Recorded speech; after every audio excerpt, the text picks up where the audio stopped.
Hello, everyone. Welcome back to the Marxist Analysis newsletter. I'm Joseph, and today we're going to be talking about how Iran and the U.S. have agreed to a 2-week ceasefire. Iran agreed to reopen the Strait of Hormuz during these 2 weeks. America has agreed to negotiations based on Iran's 10-point plan.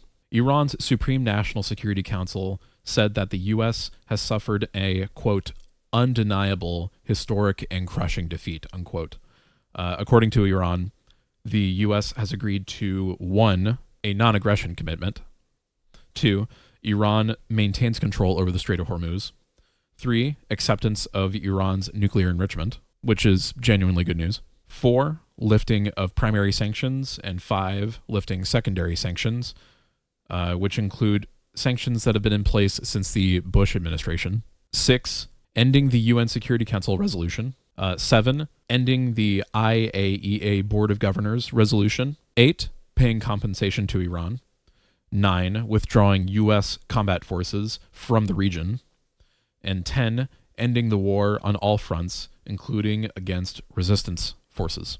Now, will the United States be able to hold on to these commitments or agree to them fully?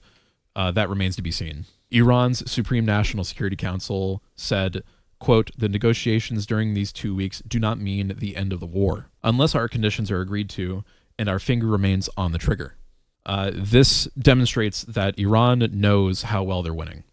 They know that they've achieved their goals, their strategic goals that they've set out for themselves, and that the U.S. is floundering. A large portion of this victory comes from the fact that Iran has maintained very, very strict control over the Strait of Hormuz, having ships pass through it pay a toll in Chinese yuan. And it's likely that if the United States doesn't abide by this agreement, then the war will continue once the 2 weeks are up. By enforcing a toll where ships have to pay in Chinese yuan in order to pass, that very effectively brings China into the equation. And earlier today, China and Russia together vetoed the UN Security Council resolution. China has promised to act as a guarantor that the U.S. would accept at least some of Iran's conditions. It's kind of crazy to see how, to see a country like Iran have such a massive amount of control over the situation. They're waging a very, very effective asymmetric kind of warfare against the United States. The U.S., with Trump's demented messaging of a deadline or else their entire civilization would be destroyed, that came crumbling down with this agreement of a 2-week ceasefire, because it just shows that the United States can't follow up on what they want to do, or at the very least that they know that threatening with nukes and then actually carrying out nuclear strikes is not something that they can really do in the current year 2026 without serious consequences, serious repercussions, and a potential reignition of full-on world war with forces such as Russia and China aiding Iran already in the regional war. And now that Iran has effectively cemented its legal control over the Strait of Hormuz, this is going to be a framework, a model for how things are going to go in the future. Because when we think of like strategic, geostrategic victories in conventional warfare, we think of territory being gained and that being considered a major victory. But with Iran gaining control over the Strait of Hormuz, that is effectively one of the most important economic highways for natural gas in the world. It's one of them. It accounts for roughly 20% of all natural gas transportation across the globe. And that's a massive leg up. That's a massive advantage. And I applaud them. Iran is doing what it does to fight against American imperialism.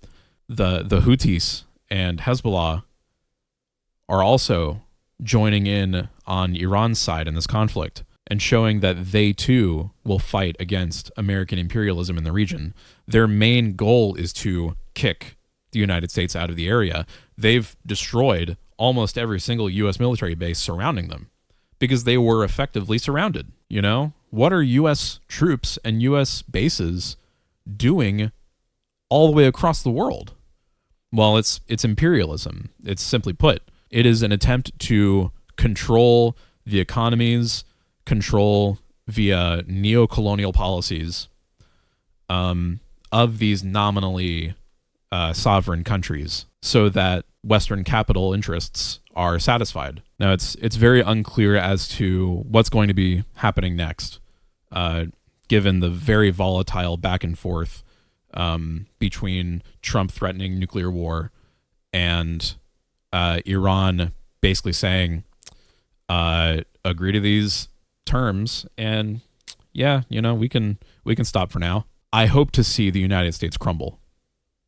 I hope to see in the next coming years that if a nuclear apocalypse doesn't happen, that the United States breaks down as they are heading on that trajectory, with China overtaking them as the world's economic superpower without having to exploit the entire global south. You know, communism is winning because it is the only option forward, or otherwise barbarism, which is what we've been doing this whole time. And to see, you know, I may not see socialism come in any real sense in the US in my lifetime, but I will see the golden shining beginning of the Chinese century, and it is time for the United States century of humiliation. And I hope to see Israel pushed off the map and Palestine restored, because we cannot allow Israel to exist. We cannot allow Jewish supremacy to continue on its trajectory. We have to see the indigenous people given their land back and all the settlers removed. And the same thing goes for the United States.